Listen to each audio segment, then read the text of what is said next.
Anya. Osegado, Ipudenia.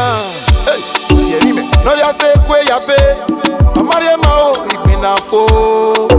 No ya se kwe ya pe ne, amare mao ibinafo. No ya se kwe ya pe, amare mao ibinafo. No ya se kwe ya pe ne, amare mao ibinafo. Revia mieo, agiyeo no kayore o. Revia mieo, agiyeo no kayore o. Woju wuso, ina we amoso. Amiga kele so kwa o, noruwe o, towa peso. Etumuye, nudo tumo si pano. Agara kona dole peyo, edonu somo. Emata, no yose no yese, no yamo no ogi yese, no yose no yese o, no yamo no ogi yese o.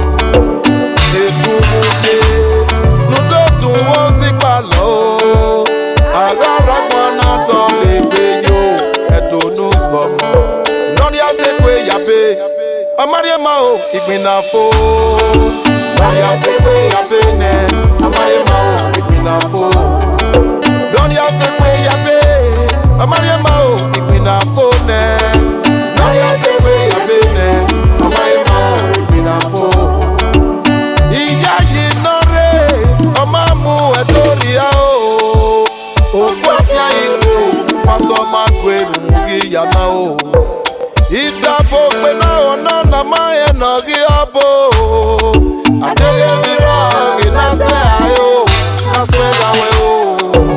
Emi no mu, na se aye na gi ubeto. Iwa ki aye gbe giro, na se gawe o. Adonu somo. No dia se kwe yabe, amare ma o ibinafo. No dia se kwe yabe ne, amare ma o ibinafo.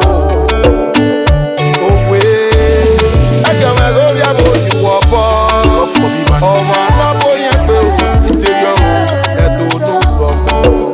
Òkè wúso yànnà wẹ́ẹ́gà mọ̀ so. Àmìlá kele sókun o, lọ́rùwà o, tọ́ra tè so. Ọmọ alábòye pé kò tí rèé ọ̀yà.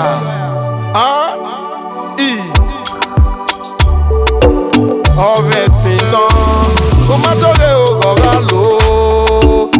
Atege miro na se ayo na swega we o. Iwo pavye o matoge o we viene. Ama no yesino amatoge o ogadwe o.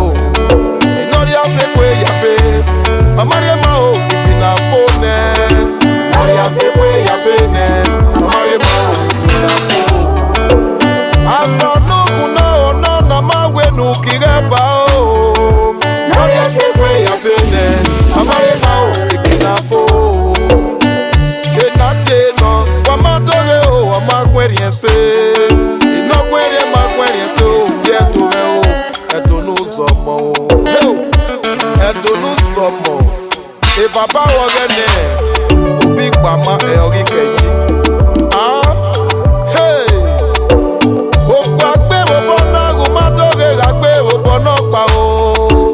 Ina rọ̀gbọ̀nà o, ìdàgíyẹ o, ẹ̀rùdé ẹ̀ o. Ẹ̀wọ̀n ta ọ̀mọ́, wàdí agbé bàbá tọ̀lẹ́wò yìí, ìpín ẹ̀bọ̀ pa mú ìròyìn lórí. This message from Osegado. All the beats, yeah. Ibude. That is it. Thank you.